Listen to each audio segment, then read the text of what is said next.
ಎಲ್ಲರಿಗೂ ನಮಸ್ಕಾರ. ಮಾಣಿಯ times YouTube ಚಾನಲ್ಗೆ ನಿಮಗೆಲ್ಲರಿಗೂ ಸ್ವಾಗತ.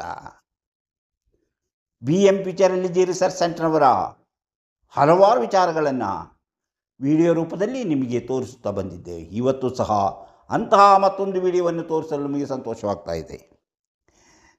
ಸರಸ್ವತಿ ಗಂಧರ್ವ ಯೋಗ ಹಸ್ತದಲ್ಲಿ ಕಾಣಿಸುತ್ತದೆ. ನಿಮ್ಮ ಹಸ್ತದಲ್ಲಿ ಸರಸ್ವತಿ ಅಥವಾ ಗಂಧರ್ವ ಯೋಗ ಇದ್ದರೆ, ಸರಸ್ವತಿ ಗಂಧರ್ವ ಯೋಗ ಇದ್ದರೆ ಏನು ಉಪಯೋಗ, ಅದರ ಫಲ ಏನು, ಅದು ಹೇಗೆ ನಾವು ತಿಳಿಯಬಹುದು, ನಿಮ್ಮ ಹಸ್ತದಲ್ಲಿ ಇದೆಯೇ ಎಂಬುದನ್ನು ಹೇಗೆ ತಿಳ್ಕೊಂಡಿರ್ಬೋದು. ಅಂದರೆ ಇದು ಒಂದು ಅದೃಷ್ಟದ ಸಂಕೇತ ಎಂಬುದನ್ನು ನೀವು ತಿಳ್ಕೊಂಡಿರಬೇಕು. ಹಾಗಾದರೆ ಅದು ಹೇಗಿರುತ್ತದೆ ಎಂಬುದನ್ನು ನಾವು ಈಗ ನೋಡೋಣ. ಈಗ ನೋಡಿ, ಬುಧಪರ್ವದಲ್ಲಿ ನಕ್ಷತ್ರ,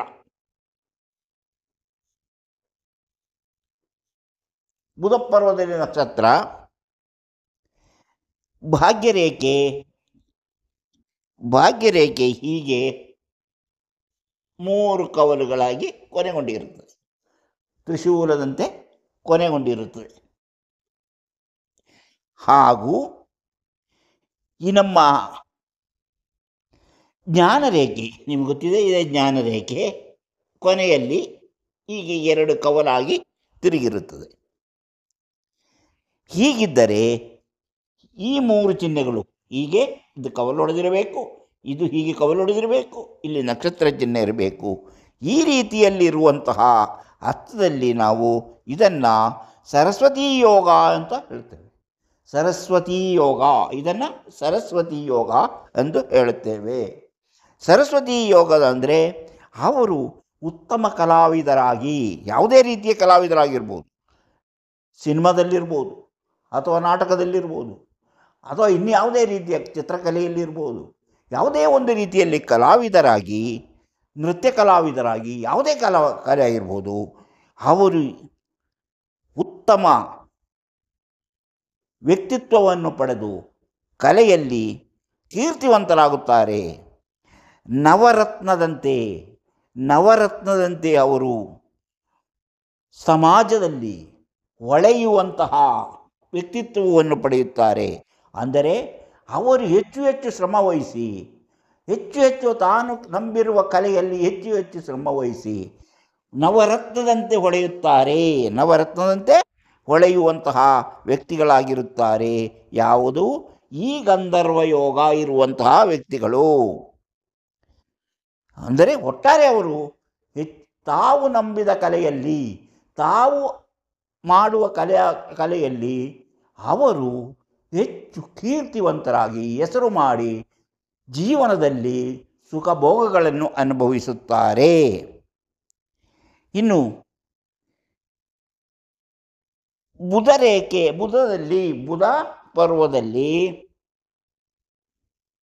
ಬುಧಪರ್ವದಲ್ಲಿ ಹೀಗೆ ತಾವರೆ,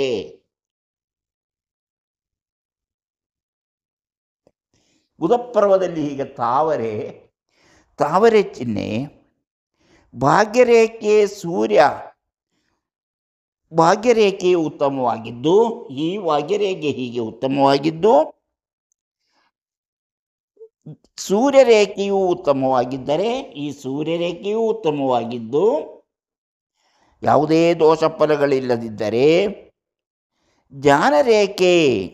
ಜ್ಞಾನರೇಖೆ ಈ ರೀತಿ 3 ಕವಲುಗಳನ್ನು ಹೊಳೆದಿದ್ದರೆ, ಹಾಗೂ ಜ್ಞಾನರೇಖೆಯಿಂದ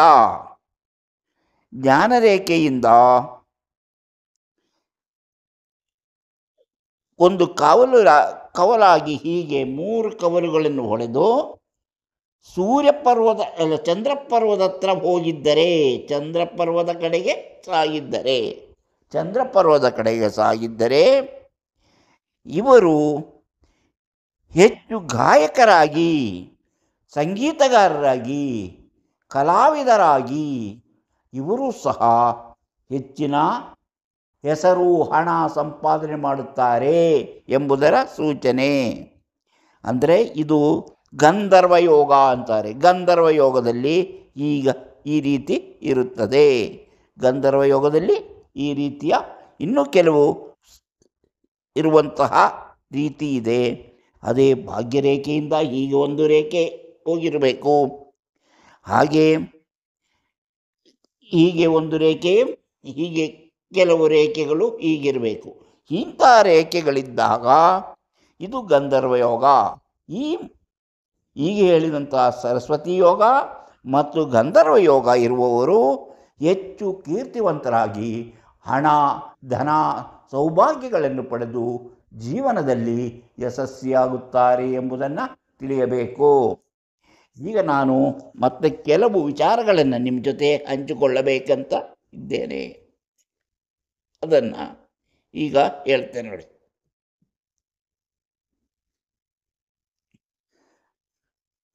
ಈಗ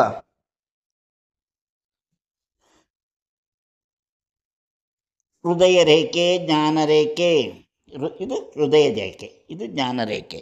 ಈ ರೇಖೆಗೆ ಮಧ್ಯದಲ್ಲಿ ಬರುವಂತಹ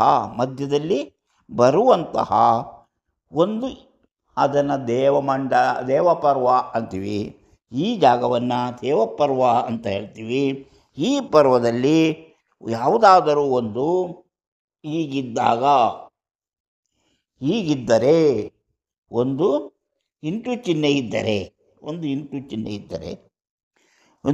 ಇದ್ದರೆ ಅದು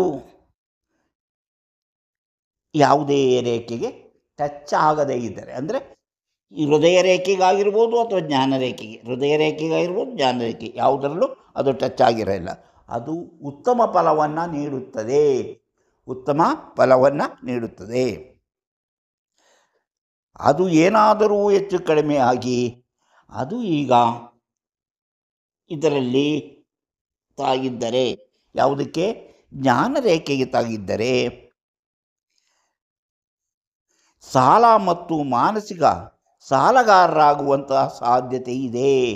ಸಾಲಗಾರರಾಗಿ ಮಾನಸಿಕವಾಗಿ ಚಿಂತೆ ಕಾಡುವ ಸಾಧ್ಯತೆ ಇದೆ ಎಂಬುದನ್ನು ನೆನಪಿನಲ್ಲಿಟ್ಟುಕೊಂಡು ನೀವು ವ್ಯವಹಾರಗಳನ್ನು ನಡೆಸಬೇಕಾಗುತ್ತದೆ. ಇದು ಯಾವುದಕ್ಕೆ? ಜ್ಞಾನ ರೇಖೆ ತಾಗಿದ್ದರೆ ಅದರಿಂದ ಎಚ್ಚರವಾಗಿರಬೇಕು. ಗೆಳೆಯರಿಂದ ವಂಚನೆಗಳಾಗುವಂತಹ ಸಂಭವವೂ ಇದೆ. ಇದು ಭಾಗ್ಯರೇಖೆಗೆ ಟಚ್ ಆಗಿದ್ದರೆ, ಇದು ಒಂದು ವೇಳೆ ಇದು ಈ ಇಂಟು ಚಿಹ್ನೆ ಭಾಗ್ಯರೇಖೆಗೆ ಟಚ್ ಆಗಿದ್ದರೆ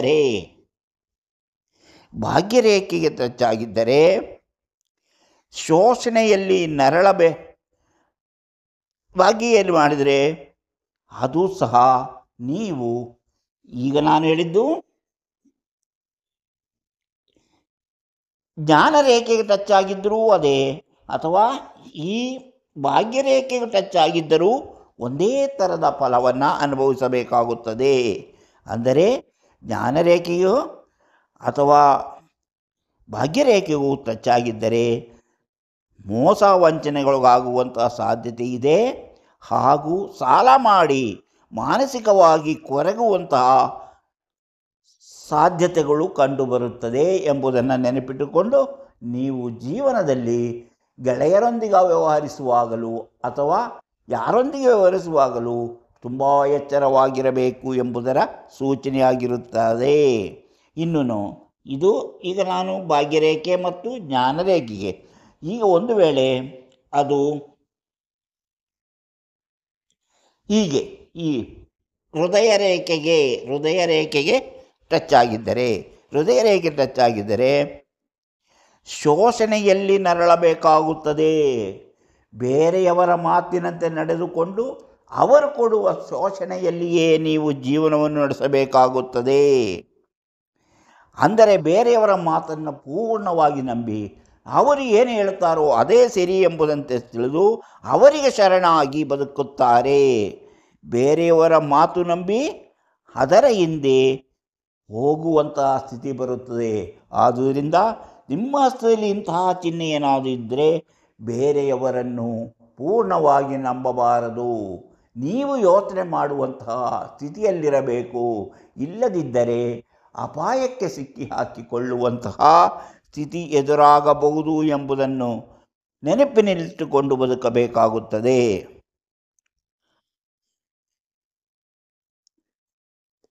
ಇನ್ನು ಜ್ಞಾನರೇಖೆಗೆ ಮಾತ್ರ ತಾಕಿದಂತೆ ಇದ್ದರೆ, ಜ್ಞಾನರೇಖೆಗೆ ಮಾತ್ರ, ಬೇರೆ ಯಾವುದಕ್ಕೂ ತಾಕಿಲ್ಲ, ಜ್ಞಾನರೇಖೆಗೆ ಮಾತ್ರ ತಾಕಿಕೊಂಡು ನೋಡಿ, ಹೀಗೆ ಜ್ಞಾನರೇಖೆ ಮೇಲೆ ಇರುತ್ತೆ. ಜ್ಞಾನರೇಖೆಗೆ ಮಾತ್ರ ತಾಕಿಕೊಂಡು ಇದ್ದರೆ ಆ ವ್ಯಕ್ತಿ ಬುದ್ಧಿವಂತ ಆಗಿರುತ್ತಾರೆ. ಬುದ್ಧಿವಂತ, ನಾನು ಮೊದಲೇ ಹೇಳಿದಾಗ ಜ್ಞಾನರೇಖೆ ಮತ್ತು ಭಾಗ್ಯರೇಖೆಗೆ ತಾಗಿಕೊಂಡಿದ್ದಾಗ ಶೋಷಣೆ ಒಳಗಾಗ್ತಾರೆ ಅಥವಾ ಮೋಸ ಹೋಗುತ್ತಾರೆ, ಸಾಲ ಮಾಡ್ತಾರೆ ಅಂತ ಆಯಿತು. ಆದರೆ ಜ್ಞಾನರೇಖೆಗೆ ಮಾತ್ರ ಅದರ ಎರಡೂ ರೇಖೆ ತಾಕೊಂಡಿದ್ದರೆ ಅವರು ಬುದ್ಧಿವಂತರಾಗಿರುತ್ತಾರೆ. ಆದರೆ ಇವರಿಗೆ ತಮ್ಮ ಬುದ್ಧಿವಂತಿಕೆಯಿಂದ ಮೋಸದಿಂದ ಬದುಕುವಂಥ ಉತ್ಸಾಹವಿರುವ ಜನರಾಗಿರುತ್ತಾರೆ. ಮೋಸದಿಂದ, ತನ್ನ ಒಳ್ಳೆಯ ಬುದ್ಧಿವಂತಿಕೆಯನ್ನು ಮೋಸದಿಂದ ಬದುಕಲು ಬಳಸಿಕೊಳ್ಳುತ್ತಾರೆ. ಜನರ ಸೂಚನೆ, ಸ್ವಾರ್ಥಿಯಾಗಿರುತ್ತಾರೆ ಎಂಬುದು ಇದರ ಸೂಚನೆ. ಹೀಗೆ ಮೊದಲು ನಾವು ಇದಕ್ಕೆ ತಾಗೊಂಡಿದ್ದರೆ ಶೋಷಣೆಗೊಳಗಾಗುತ್ತಾರೆ, ಇದಕ್ಕೂ ತಾಗೊಂಡಿದ್ದರೆ ಅವರು ಮೋಸ ಹೋಗುತ್ತಾರೆ. ಬುದ್ಧಿವಂತರಾಗಿರುತ್ತಾರೆ, ಆದರೆ ಅವರು ತಮ್ಮ ಸ್ವಾರ್ಥಕ್ಕಾಗಿ ಬುದ್ಧಿವಂತಿಕೆಯನ್ನು ಉಳಿಸಿ ಮೋಸದಿಂದ, ವಂಚನೆಯಿಂದ ಬದುಕುವ ದಾರಿಯನ್ನು ಕಂಡುಕೊಳ್ಳುತ್ತಾರೆ ಎಂಬುದು ಅದರ ಸೂಚನೆ. ಚಂದ್ರಪರ್ವದಿಂದ ಭಾಗ್ಯರೇಖೆ ಹೊರಟಿದ್ದರು ಸೂರ್ಯಪರ್ವಕ್ಕೆ ಬಂದು ಇಲ್ಲಿಂದ ಹೊರಟು ಸೂರ್ಯಪರ್ವಕ್ಕೆ ಬಂದು ಹೀಗೆ ಕೊನೆಗೊಂಡಿದ್ದರೆ ಅವರು ಮುಂದೆ ಹೆಚ್ಚಿನ ಹಣವನ್ನು ಸಂಪಾದನೆ ಮಾಡುವಂತಹ ವ್ಯಕ್ತಿಯಾಗಿರುತ್ತಾರೆ. ಅಂದರೆ ಚಂದ್ರಪರ್ವದಿಂದ ಹೊರಟಂತಹ ಭಾಗ್ಯರೇಖೆ ಅದು ಬಂದು ಸೂರ್ಯಪರ್ವದಲ್ಲಿ, ಸಾಮಾನ್ಯವಾಗಿ ಭಾಗ್ಯರೇಖೆ ಶನಿಪರ್ವದಲ್ಲಿ ಬರುತ್ತದೆ. ಶನಿಪರ್ವಕ್ಕೆ ಬರದೆ ಸೂರ್ಯಪರ್ವಕ್ಕೆ ಹೋಗಿ ಎರಡಾಗಿ ಕವಲೊಡೆದಿದ್ದರೆ ಅವರು ಬಿಲಿಯನೇರ್ ಆಗುವಂತಹ ಸಾಧ್ಯತೆ ಇದೆ ಎಂಬುದನ್ನು ತಿಳಿಯಬೇಕು. ಹೀಗೆ ಹಲವಾರು ವಿಚಾರಗಳಿವೆ. ಅಂತಹ ವಿಚಾರಗಳನ್ನು ಮುಂದಿನ ವಿಡಿಯೋಗಳಲ್ಲಿ ಹೇಳ್ತಾ ಹೋಗುತ್ತೇನೆ. ನೀವಿನ್ನೂ ಮಾಣಿಯಾ ಟೈಮ್ಸ್ ಯೂಟ್ಯೂಬ್ ಚಾನಲನ್ನು ಸಬ್ಸ್ಕ್ರೈಬ್ ಮಾಡಿಲ್ಲವಾದರೆ ಈಗಲೇ ಕೆಳಗೆ ಕಾಣುವ ಸಬ್ಸ್ಕ್ರೈಬ್ ಎಂದು ಬರೆದಿರುವಲ್ಲಿ ಒಮ್ಮೆ ಕ್ಲಿಕ್ ಮಾಡಿ ಸಾಕು, ನೀವು ಸಬ್ಸ್ಕ್ರೈಬ್ ಆಗ್ತೀರಿ. ಪಕ್ಕದಲ್ಲಿ ಕಾಣುವ ಗಂಟೆಯ ಚಿಹ್ನೆಯನ್ನು ಒಮ್ಮೆ ಕ್ಲಿಕ್ ಮಾಡಿದರೆ ಮಾಣಿಯಾ ಟೈಮ್ಸ್ ಯೂಟ್ಯೂಬ್ ಚಾನಲ್ ಯಾವುದೇ ಹೊಸ ವಿಡಿಯೋ ಅಪ್ಲೋಡ್ ಆದ ಕೂಡಲೇ ನಿಮ್ಮ ಮೊಬೈಲಿಗೆ ನೋಟಿಫಿಕೇಷನ್ ಬರುವುದರಿಂದ ನೀವು ಎಲ್ಲ ವಿಡಿಯೋಗಳನ್ನು ನೋಡಿ ಹೆಚ್ಚು ವಿಷಯಗಳನ್ನು ತಿಳಿದು ನಿಮ್ಮ ಜೀವನಕ್ಕೆ ಯಾವುದು ಅವಶ್ಯಕವೋ ಅದನ್ನು ಅಳವಡಿಸಿಕೊಂಡಾಗ ನೀವು ಜೀವನದಲ್ಲಿ ಯಶಸ್ವಿಯಾಗುತ್ತೀರಿ, ಜೀವನದಲ್ಲಿ ಅಭಿವೃದ್ಧಿಯಾಗುತ್ತೀರಿ. ಪ್ರತಿಯೊಂದು ವಿಡಿಯೋವನ್ನು ಆರಂಭದಿಂದ ಕೊನೆಯವರೆಗೂ ನೋಡಿ, ಲೈಕ್ ಮಾಡಿ, ಶೇರ್ ಮಾಡಲು ಮರೆಯಬೇಡಿ. ಹಾಗೆಯೇ ನಿಮಗೆ ಹಸ್ತರೇಖಾ ಸಾಮುದ್ರಿಕ ಶಾಸ್ತ್ರದ ಮುಖಾಂತರ ನಿಮ್ಮ ಭವಿಷ್ಯವನ್ನು ನಿಮ್ಮ ಮೊಬೈಲ್ನಲ್ಲಿಯೇ ನೋಡುವ ಆಸಕ್ತಿ ಇದ್ದರೆ ಇದರಲ್ಲಿ ಕೊಟ್ಟಿರುವಂತಹ ವಾಟ್ಸಪ್ ನಂಬರಿಗೆ ವಾಟ್ಸಪ್ ಮೆಸೇಜ್ ಮಾಡಿ, ಹಾಯ್ ಅಂತ ಕಳಿಸಿ, ಇಲ್ಲ ಎಸ್ ಅಂತ ಕಳಿಸಿ. ನಾವು ನಿಮಗೆ ಏನು ಮಾಡಿದರೆ ನಿಮ್ಮ ಭವಿಷ್ಯ ನಿಮ್ಮ ಮೊಬೈಲ್ನಲ್ಲಿ ನಿಮಗೆ ನೋಡಲು ಸಾಧ್ಯವಾಗುತ್ತದೆ ಎಂಬುದನ್ನು ತಿಳಿಸುತ್ತೇವೆ. ಅದರಂತೆ ನೀವು ಮುಂದುವರೆದರೆ ನಿಮ್ಮ ಭವಿಷ್ಯ ನಿಮ್ಮ ಮೊಬೈಲ್ನಲ್ಲಿ ನೀವು ನೋಡಿ ಮುಂದೇನಾಗುತ್ತದೆ, ನಿಮ್ಮ ಜೀವನ ಹೇಗಿರುತ್ತದೆ ಎಂದು ತಿಳಿಯಬಹುದು. ಇಂತಹ ಮತ್ತೊಂದು ವಿಡಿಯೋದೊಂದಿಗೆ ಮತ್ತೆ ಬರುತ್ತೇನೆ. ಇಷ್ಟು ಹೊತ್ತು ಈ ವಿಡಿಯೋ ನೋಡಿದ ನಿಮಗೆ ಧನ್ಯವಾದ.